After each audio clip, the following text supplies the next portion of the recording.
And welcome back, Mixtapers. I, as always, am your host, Punky Bruiser. With me, as always, my faithful co-host, Dylan Willoughby. How we doing, buddy?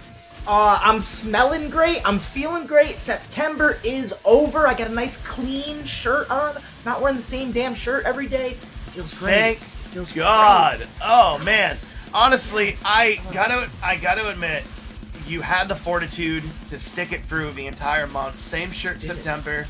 Really proud of it. Really proud. Would I want you to do it again? Fuck no.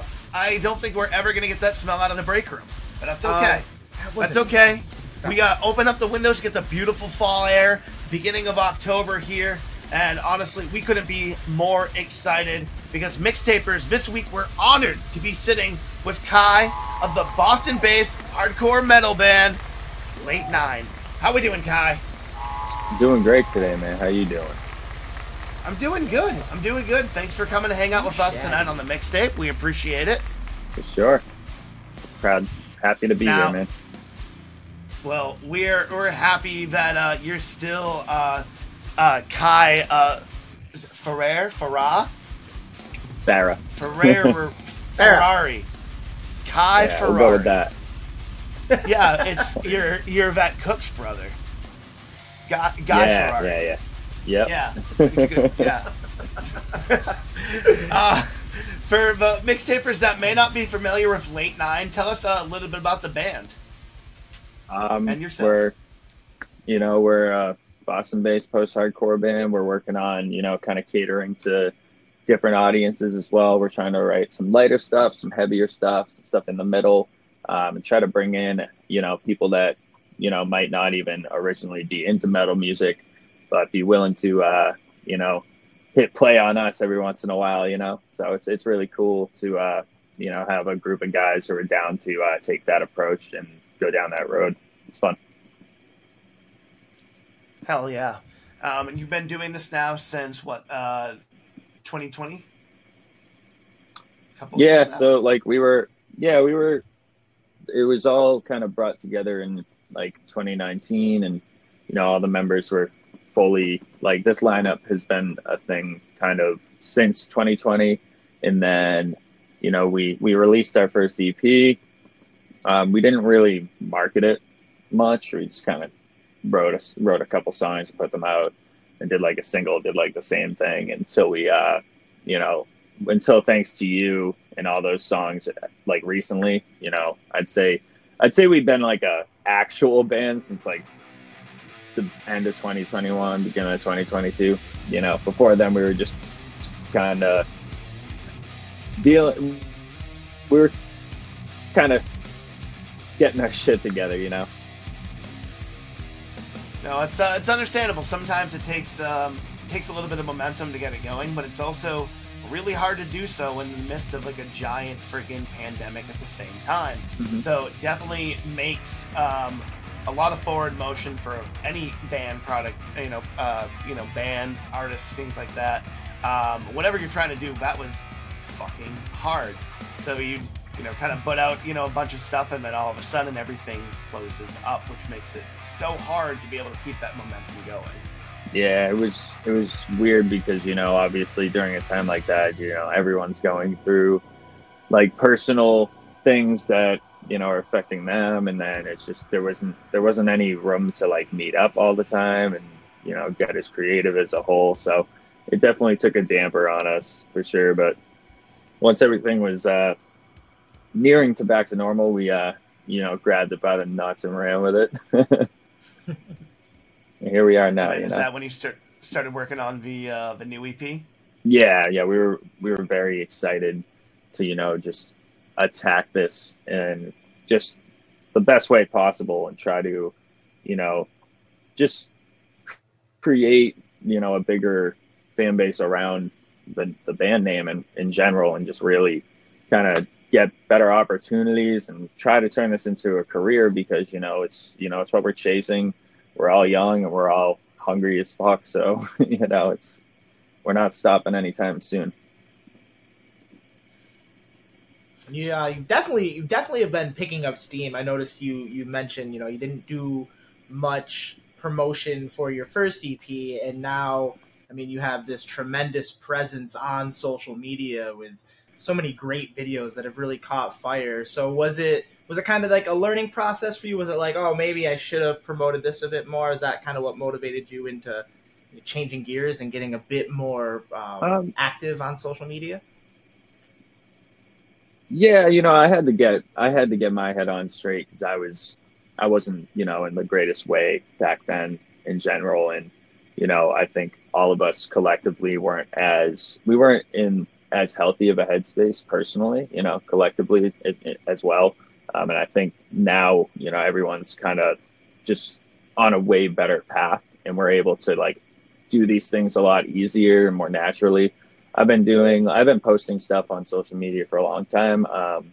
But yeah, I kind of went extra hard for the last like couple of years, built more of a name on like Instagram, TikTok, even Facebook, trying to like kind of nail numbers on there and just like get people to, you know, see us and like make as much presence as possible. But yeah, you know, we haven't, it's all been just like that kind of promotion. You know, we don't piss like money into stuff to like get more listeners and all that. Thankfully, you know, we're in a good spot where we don't have to do that, and we got like very organic, natural people listening to us. We're not on like editorial playlists, so like there's not people being forced to listen to us because they're shuffling through a playlist. They're listening to us straight from our profile or in their playlists, which is great, you know. So I think like if you luck out on that route, you know, and you get a trend going and stuff, but if you capitalize on it, that's where you get the longevity of it. You know, you capitalize on it, you make sure the people know that you're seeing them and you're appreciating them. You build that genuine, you know, connection with them to want to push your band more and support you more and further, you know. Oh, absolutely. And definitely doing it in a very organic way. Yeah. What were you saying, Dylan? I was gonna say basically the same exact thing. You took it right out of my brain. You knew it. You read my mind. But those things are definitely important. I mean, we talk about this a lot on the show, but it's so different, the expectations and things that are associated with being a band now, because you're not just a band writing music. There is the expectation of becoming a content creator as well. So managing these new, you know, for some of us, like getting into TikTok was way different. Like I already did YouTube and figured that out, and Instagram, and like TikTok has been such a viable part of so many new artist development. It's insane, but it's really where I would say the youth market is, and trying to connect with them. Yeah, it's like, I don't know. I mean, it's obviously tough when you don't have, you know, someone like really doing it for you, you know, like grinding to really push you to like that next level. It's like someone needs to have that skill within a band. You know, everyone in the band has their own specific thing that is very, you know, valuable to us. In my case, I'm into the marketing thing, and I know how to push that, and I know how to run it, and I know how to like reel that viewer in. So that's kind of my job, is to really focus on this aspect, and also focus on our shows being booked and working with like promoters and all of that stuff. That's kind of my thing. That's a massive responsibility. I mean, that level of engagement is huge, and I think that's what's being really successful for bands today, is that level of authentic, earnest connection between, you know, the artist and the fan, you know. Mm-hmm. And it's massive. I mean, before, we've heard it with other bands of them back in the day making a bunch of demos and sitting and mailing it out to people, you know, before social media platforms. And now it's interesting because we have all these platforms, we have all these different avenues to be able to connect with people in so many different ways, let it be a funny video or through Spotify. The possibilities are endless, which could be daunting. However, when you have the right person at the helm, it's obviously can be incredibly successful, which it seems it's been for you, because that's exactly how Dylan learned about you and brought the attention to me. And I was like, oh shit, look at these guys, look at what they're doing online, because it's awesome, the presence that you have. Yeah, and the most important thing with that is being able to correlate that from the internet, from the internet, not the nat, to be able to push that from there to a live performance. You know, being able to bring the people from there to your show. You know, so like wherever you are based, obviously you're going to pull more. Like hometown shows are always sick, but even, you know, having that presence, it's good because when you do go on tour, there's more people that are seeing you on the internet, and then they'll consider, oh, let's go see these guys, you know? So the more you push on there, especially if you're going on tour, you're going to want to stay super active on there while on the road. By the off chance of someone, let's say in Pennsylvania, you know, you're going through Pennsylvania and these people see that you're hitting this specific venue and they live close to it, you know, there's a huge chance that someone will run by that on your algorithm or something and be like, you know, let's run it. Let's hit up some friends and let's pull up and support these guys. And that's what it's all about. Because, I mean, back in the day, I mean, shit, you just get a flyer and you really had no idea what these bands sounded like unless you had heard them before. So you just had to, like, trust it and be like, fuck it, we're going to go. Now there's all these different ways to put yourself out there. It's an a la carte situation of like you can really pick and choose like the level of entertainment that you want to curate for yourself. Yeah, for sure. So I think finding interesting ways in order to connect with your audience is huge. And the biggest way I think that's most successful is just being truly authentic, just being yourselves. Yeah, we're a bunch of goofy dudes. Like we're not trying to take like a super serious approach, you know what I mean? Like we're not a bunch of chads, man. Like we're a bunch of like dudes with mental problems, and we love fucking writing music about our issues, and you know, we're gonna portray ourselves the way we are. We're a bunch of fucking unhinged dumb motherfuckers and we love it. You know what I mean? Like that's the way to go for us, and it works. It's definitely showing that it works. And I think one of the other cool things about social media too is not only does it give you the chance to interact and find new fans, but it also gives you the chance to interact with people that you've always been a fan of yourself. And I know that recently you got to perform on stage with Motionless in White. So tell us a little bit about that. Oh, that was really cool. So I like this goes back to TikTok and stuff, you know, social media gives you some cool things, you know, and keeping your presence on there gives you even cooler things. So I've always like kind of posted covers for like years and stuff. So I ended up posting a lot of covers off of the Scoring the End of the World record that they dropped. Pretty much most of my covers they had seen and like left a really, you know, sweet message on it. And it was great to see. They've been my favorite band forever, you know, super cool, you know, like full circle moment for sure. And then, you know, Chris finally had said like on a Slaughterhouse post that I did, he was like, you're next up obviously on stage. And I was like, okay, like what the fuck? So waited until they had a tour that came around my area, and then I had like tagged him in a post and I said, hey bro, can I still do this? And like pointed to the comment, and he was like he responded like within like a couple hours and was like, absolutely, you're next up, dude. And so he hit me up, we set it up, and we stayed in contact for a few months, you know, leading up to it. I originally was going to actually play a different song with them. It wasn't going to be Slaughterhouse. I know he takes a lot of people up for that, but they weren't supposed to play it on this date. So I was actually going to go up for Eternally Yours with them, which would have been super sick too. But I was really happy we ended up doing Slaughterhouse because that song has so much like angry hype energy. So it was super fun to just throw my whole like unclean register range all over the place. Would have been fun to sing some stuff, but I just wanted to get pissed off with Chris on stage and rip it, you know. So it was super fun. He's a great guy, and he's a really, you know, just very humble and genuine person in general. Yeah, and it's not always true what they say about don't meet your heroes. Sometimes it is awesome to meet your heroes. It was a blast. And you know, he was everything that I thought he'd be, you know, and all positive things, you know, great guy. So I know some people have like that experience where they do meet their hero and they just weren't anything close to what they thought they'd be. And I get that, but he's definitely, you know, the opposite of that situation. I was stoked to meet him and have a blast with him. Yeah, my hero was definitely just as he had the right flair of arrogance I knew he was going to have. I got to hug him, and he was nice. And it's Tom DeLonge, by the way. Oh, fuck yeah. Oh, I thought I was going to say, didn't your hero just get 30 years? No, I'm kidding. I'm kidding. Ooh, no. I'm sorry. I was always a Foreman guy. A Foreman guy.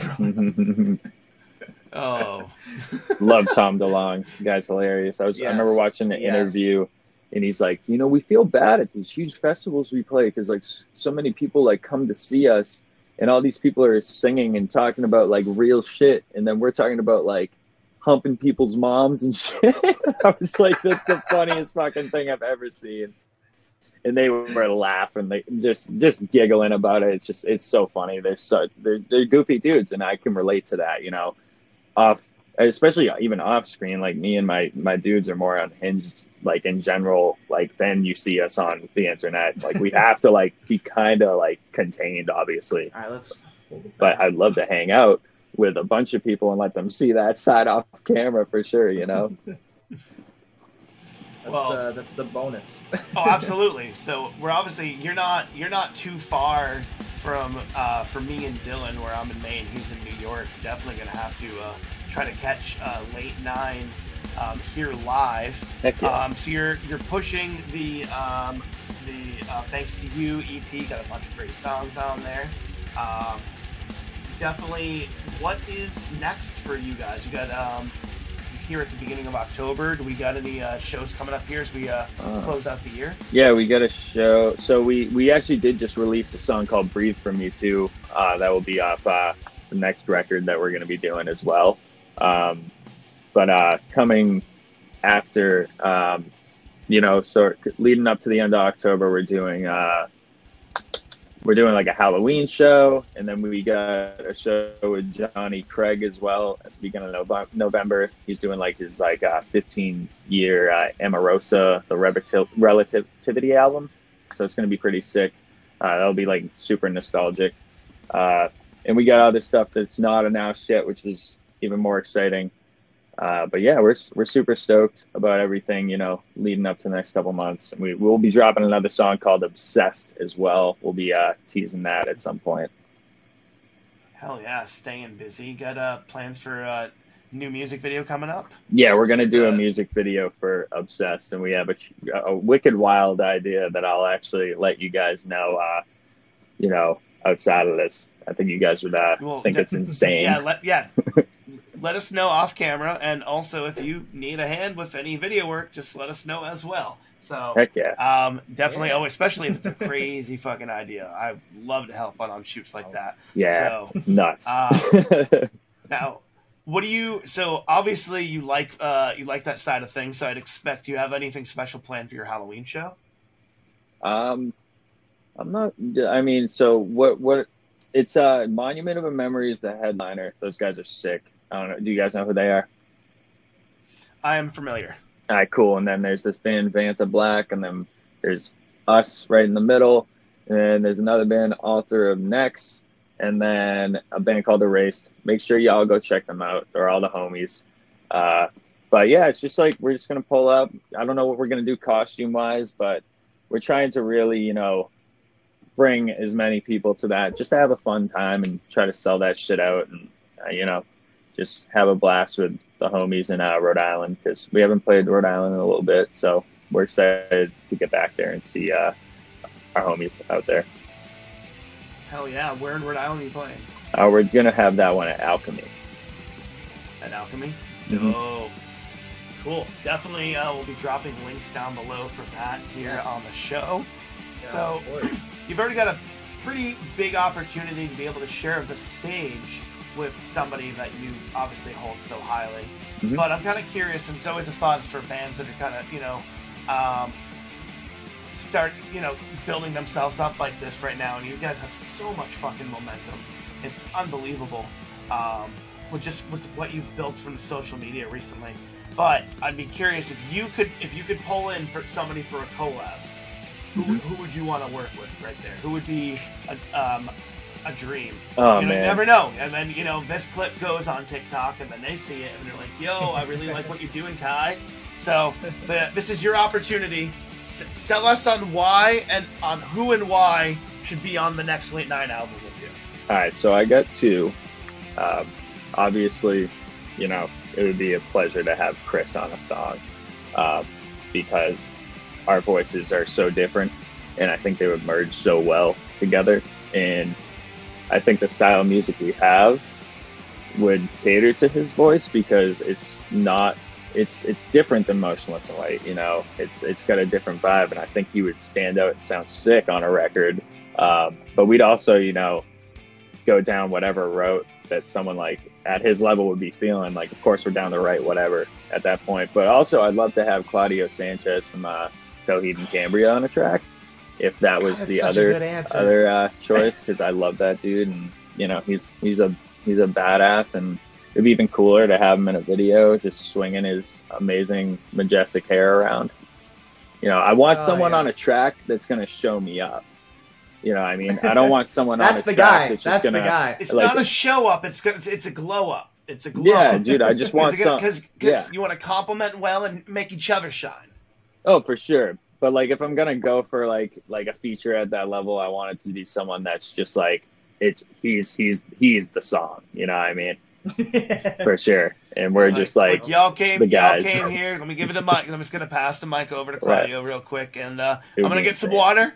Mm-hmm. I'll be right back, and you guys will have a great time. I'll be there. He would, and just imagine how goofy of a music video you could make. Oh, he would, and you can make the goofiest music video with him too, because he's definitely like, I could see something like Feathers-esque going on with some kind of weird music video with you guys. Yeah, man, it'd be sick. For sure. So yeah, those are like the two big ones for me, for sure. That would be fucking awesome. So the world will clip this, and we'll get that on TikTok, and we'll make that possible. So Chris from Motionless and Claudio from Coheed, you're hearing this right now. We want to check out Late 9 from Boston, Massachusetts, post-hardcore band that we think you're really going to want to collab with. Who am I? I'm the guy that's going to make this happen by being super charming and presenting with the information. The wave and the cadence of my voice is going to be comforting to you. And you're like, you know what? I'm going to give this Ky guy a chance because I think the kid's got something. And I think you're going to really be pleased with what you hear. So, Chris, I want you to take it on my personal recommendation. Claudio, on my personal recommendation. You're going to want to sit down with this because honestly, you're not going to want to fucking miss out. All right? You're going to fucking kick yourself. All right? You're going to kick yourself when when Tom DeLonge is there instead, and it's not you, okay?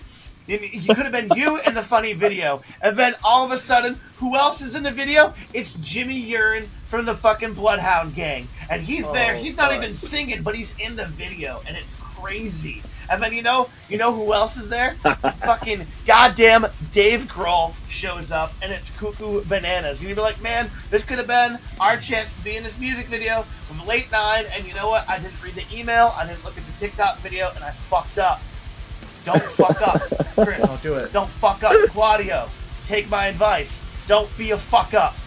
Jump on this collab. Man, that's probably the best endorsement in the history of endorsements right there. Punky Bruiser, greatest wingman of all time. Oh, dude, I am here to help make homies shine, and that's exactly what we do. I am the king of the wingmen. That is why we do the mixtape. We're audio wingmen. You know, we're here to help blow up all our homies any way that we can. That's what it's all about. To quote our dear friends in Cliff Diver, we gotta pour gas on the fire. You gotta gas up the homies. You know? Yes. That's what it's all about. So don't fuck it up, Claudio. Don't do it. Like I can talk to him like that, like we're that close. He's gonna be like, fuck this guy.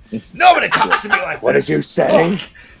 What did you say? Whips out a guitar and like solos you into just melting. You just I'd hope somebody can do like one of those like audio mashups where they take the voice and they play guitar to it. Like that would be cool. If somebody were to do that to what I just did, that'd be great. I'd have a great time. I love those. I love those. Like when someone's freaking out and they start playing like an emo riff.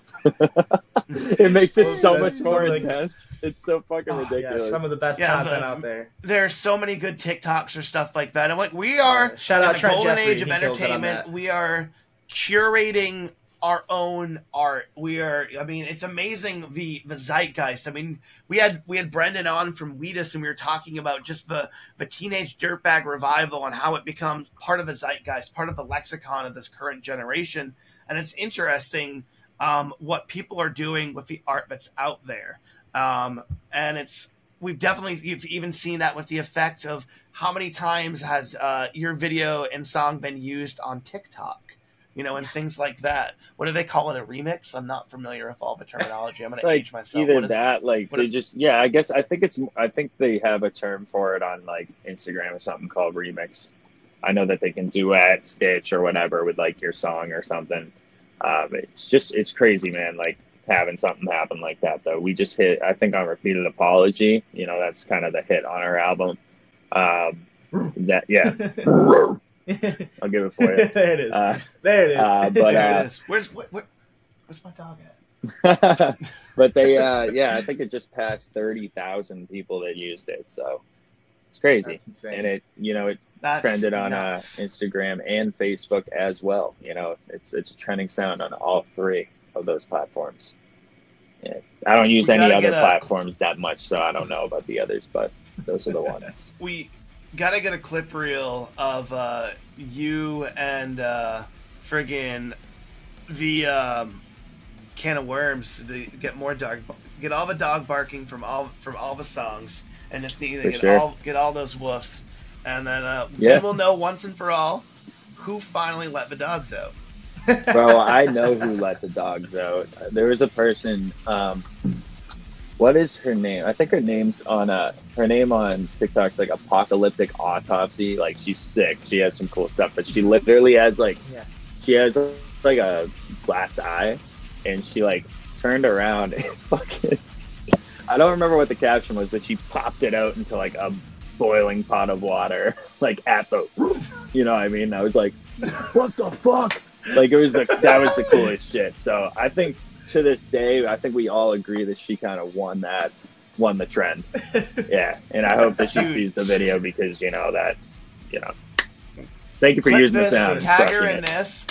Yeah, it's a game winner. That's unbelievable.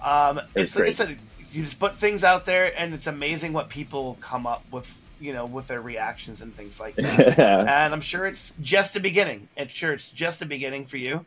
So you got a handful of shows coming up. We've got that EP coming out with Chris and Claudia. Yes, let's go. Yeah.